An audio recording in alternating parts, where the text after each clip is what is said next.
नमस्कार, स्वागत है आपका फायदेमंद फंड्स में और मैं हूं नीरज, आपका दोस्त। और आज हम आपकी मुलाकात एक ऐसे फंड से कराने वाले हैं जो भारत नहीं विदेश में निवेश करते हैं, यानी फॉरेन की जो बड़ी कंपनीज हैं जहां पे अपॉर्चुनिटीज़ है उस पर हम निवेश करेंगे। मैं बातचीत कर रहा हूँ डीएसपी ग्लोबल इनोवेशन फंड की, और इसके ज़रिए आप दुनिया की जो दूसरे देशों की बड़ी कंपनीज हैं उसमें पैसा लगा सकते हैं, क्योंकि भारत में लगाने के तो बहुत सारे अवसर हम लोग हर हफ्ते बात करते ही रहते हैं, लेकिन इस बार हमने सोचा कि एक ऐसे फंड के बारे में बातचीत की जाए जहां पे अपॉर्चुनिटीज़ बनती हुई दिख रही होंगी, तो उसको कैसे टैप किया जाए, उसको कैसे समझा जाए। इसी बातचीत करने के लिए हमारे साथ हैं डीएसपी म्यूचुअल फंड के साहिल कपूर, जो head of product and sales हैं। साहिल, बहुत बहुत स्वागत है आपका। हर आदमी की ये ख्वाहिश होती है कि वो अमेरिका में निवेश करे या बड़े देशों में जहाँ बड़ी कंपनीज हैं उनमें पैसे लगाए, लेकिन उसको बहुत जानकारी या समझ नहीं होती वहाँ के मार्केट की, वहाँ क्या चल रहा है। तो उसका एक ज़रिया, एक तरीका होता है आप लोगों के ज़रिए वो उस पर पैसे लगाए। तो ये जो global innovation fund of fund है, ये क्या, पहले तो यही बताइए, इसके बाद में फिर मार्केट की तरफ चलूँ। जी, so global innovation, DSP global innovation fund जो है ये टेक्नोलॉजी शेयर्स में इन्वेस्ट करता है ग्लोबली, और ज्यादातर ये कंपनीज जो है टेक्नोलॉजी कंपनीज हैं और डिफरेंट मार्केट कैपिटलाइजेशन की हैं। जो ओवरऑल फंड का कंस्ट्रक्ट है दैट इज टू फोल्ड। उसमें क्या है कि तकरीबन 55% ऑफ द फंड जो है वो पैसिव इंडेक्स के अंदर इन्वेस्टिंग करता है और तकरीबन 45% ऑफ द फंड जो है वो एक्टिव स्ट्रेटजीज में इन्वेस्ट कर रहा है। तो ये कॉम्बिनेशन है दो डिफरेंट टाइप की स्ट्रेटजीज का, और ये कॉम्बिनेशन इसलिए बनाया गया है क्योंकि अगर आप ट्रेडिशनल टेक्नोलॉजी इन्वेस्टमेंट देखेंगे ग्लोबली, वो बहुत कॉन्सेंट्रेटेड है। अगर आप नैस्डैक इंडेक्स देखेंगे, तकरीबन जो टॉप 10 स्टॉक्स हैं उनका वेटेज 40-45% के आसपास है।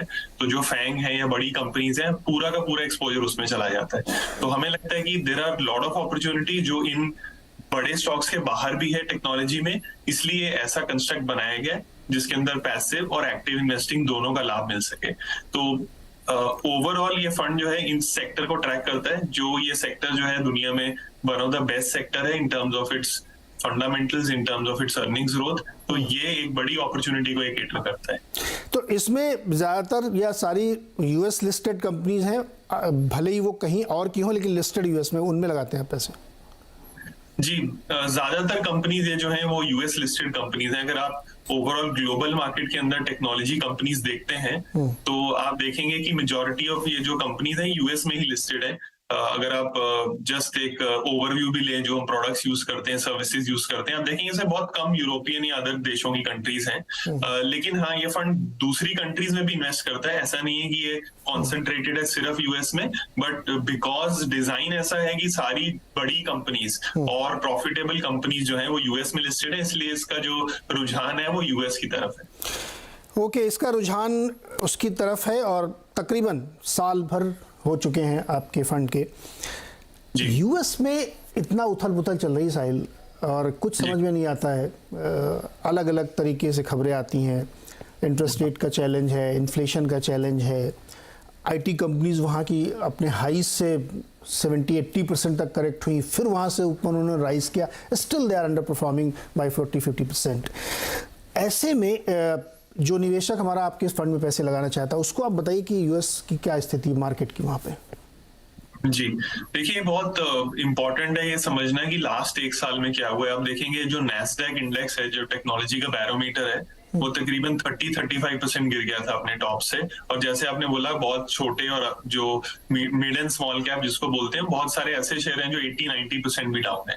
लेकिन इसी पीरियड के अंदर आप देखेंगे कि ये जो ग्लोबल इनोवेशन फंड की स्ट्रैटेजी है, हमारे जो निवेशक हैं इसमें काफी एसआईपी रूट के थ्रू आए हैं। तो अगर आपने सिस्टमैटिकली इस पीरियड में इन्वेस्ट किया है, आपके यूएस स्टिल अबव वाटर, आपके रिटर्न्स बन रहे हैं। और ये क्यों बन रहे हैं? क्योंकि वोलेटिलिटी ने आपके फेवर में काम किया है। लेकिन आपका जो क्वेश्चन है कि ये इतनी उथल पुथल के बीच में टेक्नोलॉजी को कैसे देखना चाहिए, तो इसके लिए एक सबसे बड़ा इंपॉर्टेंट लॉन्ग टर्म ट्रेंड मैं आपको बताऊंगा। एक जनरल कमेंट है that technology is eating the world. आपने कमेंट सुना रहेगा कि टेक्नोलॉजी जो है वो दुनिया के सारे प्रॉफिट पूल्स को खा रही है। तो अगर आप पिछले 20 साल का डेटा लेंगे और उसको स्प्लिट करेंगे, technology companies versus non technology companies. ये टेक्नोलॉजी कंपनीज क्या होती हैं? जो सॉफ्टवेयर सर्विसेज या हार्डवेयर बेचती हैं। अगर आप इनके दोनों के प्रॉफिट पूल देखेंगे, टेक्नोलॉजी वर्सेस नॉन टेक्नोलॉजी, पिछले 15 साल में टेक्नोलॉजी कंपनीज की बॉटम लाइन मतलब प्रॉफिटेबिलिटी, पैड ग्रोथ 15% केगर से बढ़ी है और नॉन टेक्नोलॉजी कंपनीज की केगर ग्रोथ जो है वो 0.5% है। इसका मतलब दुनिया के सारे प्रॉफिट्स इन कंपनीज को मिल रहे हैं। बाकी जो कंपनीज हैं, चाहे वो ऑटो में हो, ऑयल एंड गैस में हो, वो क्या कर रही हैं? अपने आप को टेक्नोलॉजिकली अपग्रेड करने के लिए इनकी सर्विसेज खरीद रही हैं। तो ये जो टेक्नोलॉजी का लॉन्ग टर्म ट्रेंड है, इसमें कोई ब्रेक नहीं आया है। अगर हम इसको अभी भी ड्रॉ करेंगे कि क्या अगले 5 से 10 साल तक ये ट्रेंड मेंटेन रह सकता है, तो हमें लगता है ये ट्रेंड का लॉन्ग टर्म जो सस्टेनेबिलिटी है वो अभी भी बरकरार है, उसमें कोई चेंज नहीं आया है। लेकिन लास्ट 1 साल में उथल पुथल क्यों हुई?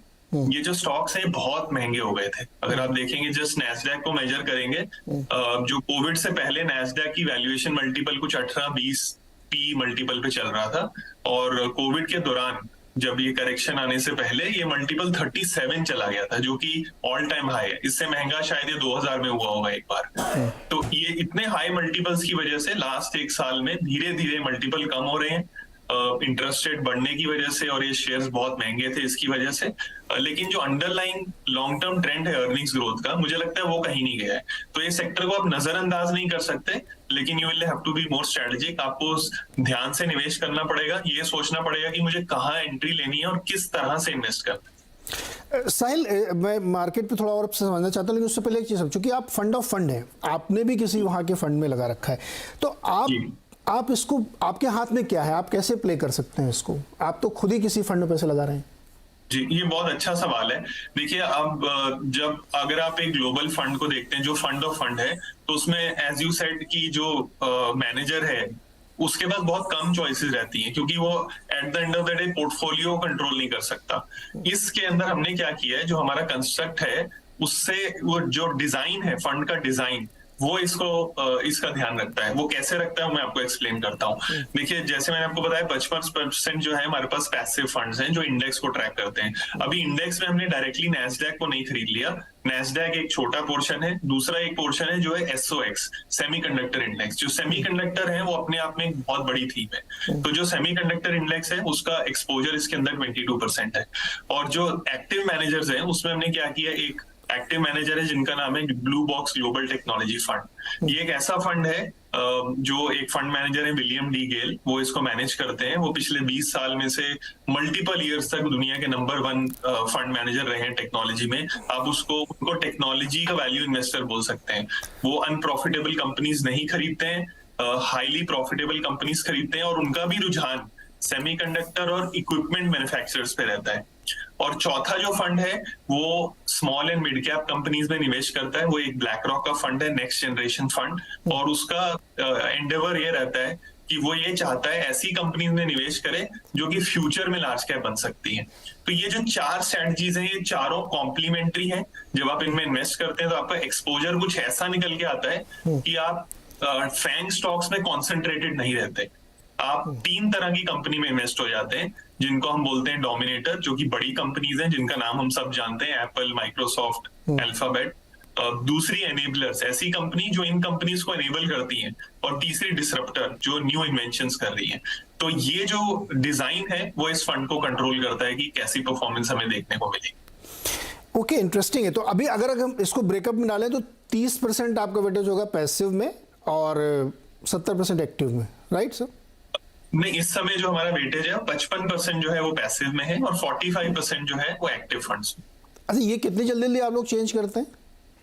नहीं, ये बहुत ग्रेजुअल प्रोसेस है। जब हमने NFO लॉन्च किया था, आपको याद होगा, उस समय एक्टिव स्ट्रेटजीज को ऐड करना पॉसिबल नहीं था due to overseas investment limits. Gradually धीरे धीरे फंड लेवल पे जो लिमिट्स हमारे पास अवेलेबल थी हमने बिल्डअप किया है और एक्टिव स्ट्रेटजीज को 45 लेके आए हैं। फॉर द टाइम बीइंग ये स्प्लिट जो है तकरीबन 50 की तरफ जाएगा और it will stay there. And gradually हम चाहते हैं कि जब जब मार्केट गिरे या सस्ता हो, हम अपने एक्टिव वेट्स बढ़ाएं, क्योंकि जो हमारे एक्टिव मैनेजर्स हैं they buy value companies, they buy good quality companies, तो धीरे धीरे उसके वेट ऊपर जाते जाएंगे। तो आप ये समझ सकते हैं कि 50-50 स्प्लिट रहेगा रफली कुछ समय तक, but gradually over the years हम जो है 2/3 और 1/3 पे in favour of active funds वहां पे मूव होना चाहते हैं। साहिल, आपने सेमीकंडक्टर की बात की। इस जी। वक्त आपका जो एक्सपोजर है थ्रू फंड, वो सेमीकंडक्टर सेक्टर में कितना है? देखिए, अगर आप सिर्फ एसओएक्स देखेंगे जो प्योरली सेमीकंडक्टर है वो तकरीबन 22% एक्सपोजर है, आप 20 से 22% के बीच में। और जो हमारा एक blue box global technology fund है जो कि अगेन बहुत टिल्टेड है सेमीकंडक्टर और इक्विपमेंट के बीच में, उस फंड के अंदर ही 40% एक्सपोजर है। तो उसका जो एक्सपोजर है हमारे पास 30 है, तो 30 to 40% मतलब 12% हमें वहां से भी आ रहा है। तो सेमीकंडक्टर एज अ थीम तकरीबन 1/3 ऑफ द पोर्टफोलियो है, गिव और टेक। तकरीबन यू कैन से, अगर एग्जैक्ट नंबर देखेंगे, तकरीबन 35%।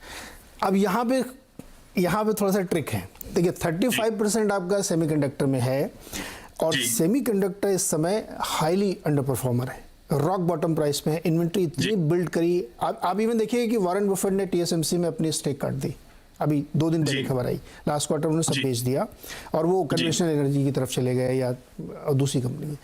सेमीकंडक्टर एक ऐसे दौर से गुजरा, जब कोविड आया था तो सेमीकंडक्टर में बहुत बूम थी, इतनी थी कि शॉर्ट सप्लाई हो गई, तो बहुत सारे कैपेसिटी एक्सपेंशंस हुए, और यूएस में बाकायदा एक पॉलिसी बना के एनकरेज किया गया कि चाइना और ताइवान की डिपेंडेंसी कम हो, अपने देश में आप सेमीकंडक्टर बनाइए, और उसकी वजह से ओवर सप्लाई हो रही है अभी।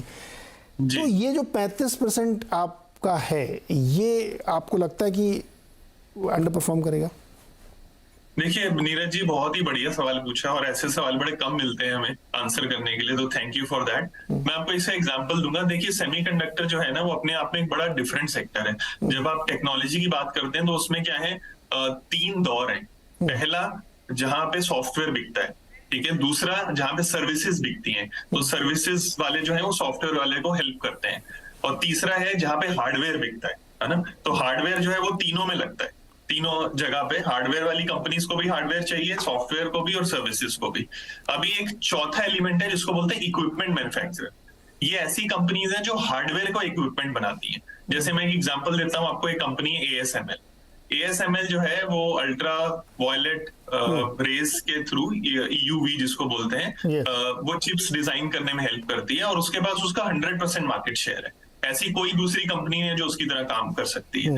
टीएसएमसी जो है उसके पास तकरीबन 50% फाउंड्री बिजनेस का मार्केट शेयर है। तो अगर आप, जो मैंने 3 आपको सेगमेंट्स बताए, अगर आप इसमें अंदर जाते जाएंगे, सेगमेंट्स में डीपर जाते जाएंगे, तो कुछ ऐसी कंपनी है जो जिनके बहुत बड़े मोट हैं, लॉन्ग टर्म इनका कंपटीशन नहीं है, और तीसरा, इनके मार्जिन्स बहुत स्टेबल है। तो जो बिजनेस साइकिल की आपने बात की, जो अप एंड डाउन होती रहती है because of demand and supply, वो एक रीजन है। लेकिन जब ये कंपनी सस्ती हो जाती है, जैसे अगर मैं आपको बताऊं, सेमीकंडक्टर इंडेक्स जो है, एसओएक्स, जो हमारा एक ईटीएफ जिसके थ्रू हम इन्वेस्ट कर रहे हैं, वो अक्टूबर 2022 में 15 ईयर लो वैल्यूएशन पे ट्रेड कर रहा था।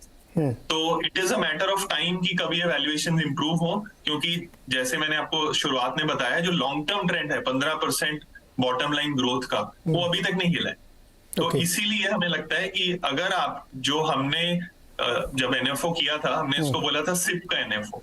अगर आप सिस्टमैटिकली इस सेक्टर में इन्वेस्ट कर रहे हैं, ओवर द लॉन्गर टर्म अगर अर्निंग्स ग्रोथ प्ले आउट होती है तो ये सेक्टर अच्छा ही करेगा। तो मुझे लगता है कि ये 6 महीने या 1 साल की जो वोलेटिलिटी या नॉइज हमें दिख रही है, उसको शायद बैकग्राउंड में रख के हमें सिस्टमैटिकली सेक्टर में इन्वेस्ट करना चाहिए। साहिल, कांट एग्री मोर। एसएमसी के बारे में या एएसएमएल के बारे में मैंने पढ़ भी रखा है, और इस सेक्टर में बड़ी बड़ी दिलचस्पी है, तो मैंने इसको काफ़ी डीपली पढ़ा। तो आप जो कह रहे हैं बहुत सही बात है। तो आपने शुरुआत में 3 चीज़ें कही थी कि एक होता है डोमिनेटर, एक होता है एनेबलर, तीसरा होता है डिसरप्टर। इसमें एक और आता है पॉलिसी डिसरप्टर, जहाँ पे गवर्नमेंट आके इंटरवीन करती है। वो एक और डिसरप्शन जो मैं देख रहा हूँ कि हर देश में हो रहा है, खास तौर पे सेमीकंडक्टर को लेकर के। उसको कैसे डिस्काउंटिंग देते हैं आप लोग?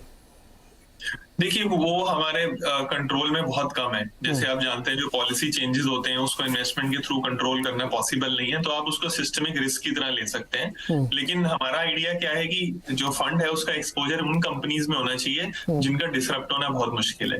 दूसरा, मैं आपको बताऊंगा, जो सेमीकंडक्टर एज अ यूनिवर्स है, क्योंकि हम उसको डिस्कस कर रहे हैं, वो यूनिवर्स किसी एक कंट्री में नहीं बैठा हुआ। जैसे आप और मैं जानते हैं कि इंडिया जो है वो सेमीकंडक्टर प्रोडक्शन में बहुत पीछे है। हम कुछ ज्यादा चिप्स नहीं बनाते हैं, बिल्कुल भी नहीं बनाते हैं। लेकिन आप ये देखेंगे कि जो फैबलेस मैन्युफैक्चरर हैं, जो ये चिप को डिजाइन करते हैं, उसके some of the smartest people are sitting in Pune. है ना। तो कहीं ना कहीं हम भी उसमें मिले हुए हैं, हमारा भी एक चेन के अंदर हाथ है, सप्लाई चेन के अंदर। तो ऐसी बहुत सारी कंट्रीज हैं, जैसे ताइवान है, जापान है, यूनाइटेड स्टेट्स है, इजराइल है, ये सारी कंपनी जो है मिल के ये प्रोसेस बनाती हैं। और क्योंकि हमने ASML कंपनी का नाम लिया, तो मैं आपको एक छोटा सा ट्रिविया बताता हूँ। वो कंपनी के पास 226 कंपनीज का सप्लाई चेन है, जिसकी वजह से वो अपने प्रोडक्ट बना पाता है। जैसे अगर वो कार्ल जीस के लेंस नहीं लेगा, तो वो अपने चिपसेट मैन्युफैक्चर करने की इक्विपमेंट नहीं बना पाएगा। तो इन सबको मैनेज करना जो है वो अपने आप में एक बहुत बड़ा टास्क है। और पॉलिसी इंटरवेंशन अगर आती भी है, तो इतनी बड़ी सप्लाई चेन को जल्दी से चेंज करना बहुत मुश्किल है। तो मुझे लगता है कि ये सेक्टर के अंदर सप्लाई चेन बहुत स्ट्रांग है, और जिसकी वजह से it has a long runway. और मेरा यूजुअली ये कमेंट रहा है कि पहले हम बोलते थे data is the new oil, मेरे ख्याल से chip is the new oil. तो इसलिए इसका जो यूजफुलनेस है वो कभी अभी जल्दी खत्म नहीं होने। यहाँ पे एक छोटा सा ब्रेक लेंगे, और ब्रेक से जब वापस आएंगे तो ये जानने की कोशिश करेंगे कि एक मुश्त पैसा लगा दें। फिर से स्वागत है आपका फायदेमंद फंड्स के इस खास पेशकश में, जहाँ पे हम एक फंड ऑफ फंड की बात कर रहे हैं, DSP इनोवेशन फंड की, जो ग्लोबल मार्केट में पैसे लगाते हैं और हाई प्रोबेबिलिटी वाली जो टेक्नोलॉजी कंपनीज हैं उनमें निवेश करते हैं। क्या बेनिफिट आप इसका ले सकते हैं, कैसे इस वोलेटिलिटी को ट्रेड कर सकते हैं, इस पर बातचीत करेंगे। जो कंपनीज हैं आपके पोर्टफोलियो में, दर्शकों के लिए बता दूं, आप तो जानते ही होंगे कि बहुत सारे इनोवेशंस जहाँ पे हो रहे हैं, इसका नाम भी इनोवेशन फंड है, लीड वही कंपनीज करती है। दुनिया राज उन्हीं का होता है जो कंपनी इनोवेशन करती है, जिसके R&D बहुत स्ट्रांग होते हैं। जैसे एक छोटा सा एग्जांपल दूं, एप्पल की एक वॉच आने वाली है जो आपकी डायबिटीज़ को ट्रैक करेगी 24/7, अगर आप घड़ी बांधे हुए हैं तो। वो नियर परफेक्शन पे है। जिस दिन वो लॉन्च होगी, $multi-billion की अपॉर्चुनिटी होगी, और फॉर्चुनेटली या अनफॉर्चुनेटली जिसको भी दिक्कत होगी उसको वो घड़ी शायद पहननी पड़े ज़्यादा अच्छे के लिए। तो अब एप्पल के लिए एक बहुत बड़ी अपॉर्चुनिटी खुल रही है, और वो इस फंड के जरिए आप ट्रैक कर सकते हैं। साहिल, ये बताइए कि अगर मान लीजिए इस फंड में कोई लमसम पैसे लगाए तो ज़्यादा फायदा है, या अभी SIP आपको लगता है? देखिए, हमें लगता है कि ये सेक्टर वॉलेटाइल है, और जैसे हमने शुरुआत में बात की, यूएस की इकोनॉमी के अंदर भी अभी काफी उतार चढ़ाव आने के चांसेस हैं। रिसेशन होगा या नहीं होगा, इसको लेके बहुत बहस चल रही है अभी भी। हमें लगता है कि एक स्लो डाउन जो है यूएस इकोनॉमी में आ सकता है। लगातार 4.5-5% का इंटरेस्ट रेट इकोनॉमी जनरली बर्दाश्त नहीं कर पाती। अगर ऐसा होता है तो टेक्नोलॉजी शेयर्स में भी वोलेटिलिटी आएगी। तो मुझे लगता है systematic investment plan, SIP route, dollar cost averaging वो बेस्ट तरीका है इसमें इन्वेस्ट करने का, क्योंकि आप लॉन्ग टर्म पिक्चर देख रहे हैं। तो मुझे लगता है लमसम एक सब स्टैंडर्ड या सब ऑप्टिमल वे होगा इस सेक्टर को खेलने का। तो सिप जो है वो हमारी रिकमेंडेड स्ट्रेटजी है, और हम काफी खुश हैं कि मोस्ट ऑफ द इन्वेस्टर जो हमारे फंड में वो इस रूट को फॉलो भी कर रहे हैं। निकले नहीं कोई पिछले 1 साल में, ऐसा नहीं दिखा ना कि लोग। सो नीरज जी, ये सरप्राइजिंग डेटा है कि जो ऑलमोस्ट ऑल 99.1% इन्वेस्टर है स्ट्रेट थ्रू देयर सिप। तो हमने कोई भी सिर्फ ज्यादा कुछ सिप कैंसिलेशन नहीं देखी है, may be at the margins. Okay, अच्छा एक सवाल ये बताइए कि जैसे यूएस में आप लोगों की बातचीत तो होती होगी, क्योंकि आपने वहाँ के फंड में पैसे लगाया, तो वहाँ के इन्वेस्टर से, लोगों से, एनालिस्ट से, क्या लगता है वहाँ का मार्केट कब स्टेबल होगा? बहुत अनसर्टेनिटी, मतलब वहाँ पे फेड को भी नहीं पता, उसके भी गवर्नर अलग अलग बातें करते रहते हैं। तो आप लोगों को क्या सेंस क्या लग रहा है, साल, महीने, 1.5 साल, 6 महीने, कब ये स्टेबल हो जाएगा? ना कम से कम गिरे चढ़े नहीं तो कम से कम स्टेबल तो हो। देखिए, जो अभी करंट आउटलुक है, जो हम अपने मैनेजर से बात करें, उनका आउटलुक ये है कि अगले 6 महीने से 1 साल में और ग्राइंडिंग कंसोलिडेशन मूव हो सकता है। मतलब एक ब्रॉड रेंज में मार्केट ऊपर नीचे जा सकता है, जिसमें करेक्शंस आने के अच्छे चांसेस हैं। एक और आपको डेटा पॉइंट बताता हूं मैं, जो कि बहुत अच्छा है और हम कुछ रिपोर्ट्स में भी मेंशन कर रहे हैं। अगर आप पिछले 100 साल का डेटा देखेंगे और S&P 500 को लेंगे, यूएस का मार्केट, तो ऐसे केवल 4 इंस्टेंस हैं, केवल 4 100 साल में, जहां पे मार्केट लगातार 2 या उससे ज्यादा साल से गिरा है ना, ईयर ऑन ईयर। तो 2022 में बाजार नेगेटिव था यूएस का, तो अगर ये 2023 में भी नेगेटिव होता है तो ये 5वां इंस्टेंस होगा पिछले 100 साल में। इसका मतलब हम कहीं ना कहीं एक्सट्रीम्स के आसपास हैं अगर आप ईयर ऑन ईयर चेंज देखेंगे, लेकिन इस साल बाजार अभी भी पॉजिटिव है। तो लॉन्ग कंसोलिडेशन को रूल आउट नहीं करना चाहिए जहां पे अंदर करेक्शन आएगा। बी, स्टार्टिंग वैल्यूएशन 22 में बहुत ज्यादा थे, तो 1-2 साल लगते हैं इस वैल्यूएशन को नॉर्मलाइज होने में, अर्निंग्स को नॉर्मलाइज होने में। तो मोस्टली एक्सपेक्टेशन यही है कि अगले 6 महीने में you will be in a consolidation phase. तो अभी तो NAV ने सारा डिस्काउंट ले लिया होगा जितना ऊपर नीचे हुआ है मार्केट में, तो एक बेटर टाइमिंग भी है, क्योंकि वहाँ के मार्केट ठंडे है और SIP के जरिए आप करेंगे तो आपका average cost of acquisition NAV की और नीचे आएगी। अच्छा साहिल, एक जनरली लोग पूछते हैं इसमें कोई टैक्स इम्प्लीकेशन अलग से तो नहीं है ना? देखिए, इसमें डेट टैक्सेशन होता है क्योंकि ये फंड ऑफ फंड है, तो आपको इंडेक्सेशन बेनिफिट मिलता है। उसके अलावा इसमें कोई टैक्सेशन नहीं है। और जैसे कि आप जानते हैं कि इस बार जो बजट में न्यू अनाउंसमेंट्स हुए हैं, ये जो ग्लोबल फंड ऑफ फंड होते हैं म्यूचुअल फंड के रूट के through, they remain one of the best investments to take global exposure, because बाकी सारे रूट जो है वो लेस टैक्स एफिशिएंट है। ओके, तो अगर आप दुनिया के बड़ी कंपनीज में, इनोवेशन वाली कंपनीज में और लीडिंग कंपनीज में बेट करना चाहते हैं और आपको लगता है कि वहाँ की ग्रोथ के आप पार्टिसिपेंट बने, मतलब वर्ल्ड ग्रोथ की पार्टिसिपेशन करें, तो आपके लिए एक बेहतर फंड हो सकता है, क्योंकि इसमें उन कंपनियों को शामिल किया जाता है जो वर्ल्ड को लीड करती हैं टेक्नोलॉजी के मामले में, इनोवेशन के मामले में और कमाई के भी मामले में। क्योंकि एप्पल की बैलेंस शीट आप देखेंगे तो आप चौंक जाएंगे कि इतनी बड़ी बैलेंस शीट हो सकती है क्या? किसी देश की, दो चार देशों की जीडीपी नहीं होगी उतनी। तो उसका फ़ायदा आप इसके ज़रिए उठा सकते हो। साहिल ने बहुत ही इंटरेस्टिंग तरीके से हम लोगों को ये समझाया कि कैसे ग्लोबल मार्केट में आप अपनी पार्टिसिपेशन ले सकते हैं और आप अपने लिए एक अच्छा फंड ले सकते हैं जिससे आपकी वेल्थ क्रिएट हो, लेकिन लॉन्ग टर्म में और बेटर स्ट्रेटजी। इसलिए मैंने बड़ा ब्लंट क्वेश्चन पूछा था कि एसआईपी लगाएं या लमसम करें लोग, तो आपने कहा एसआईपी करिए, क्योंकि अभी वोलेटिलिटी रहेगी तो आपकी कॉस्ट और नीचे आ सकती है। बहुत बहुत शुक्रिया साहिल हमारे साथ जुड़ने के लिए और बहुत ही इंटरेस्टिंग बात करने के लिए।